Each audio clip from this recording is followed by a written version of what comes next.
ഹേ മനുഷ്യ, നീ പറയുന്നു നീ സമ്പന്നനാണെന്ന്. ഈ വേദഭാഗത്ത് എഴുതപ്പെട്ട കാര്യം അച്ഛൻ നിങ്ങൾ വായിച്ച് കേൾപ്പിച്ച കാര്യമാണ് വ്യാഖ്യാനിക്കുന്നത്.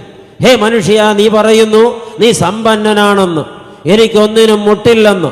നീ നോക്കുമ്പോൾ ജോലിയുണ്ട്, ബിസിനസ്സുണ്ട്, മക്കൾ വിദേശത്തുണ്ട്, വില കൂടിയ കാറുണ്ട്, വീടുണ്ട്, കോടികൾ ബാങ്കിൽ ബാലൻസ് ഉണ്ട്, സമൂഹത്തിൽ അധികാരമുണ്ട്, പള്ളിയിലും സഭയിലും കസേരകളുണ്ട്.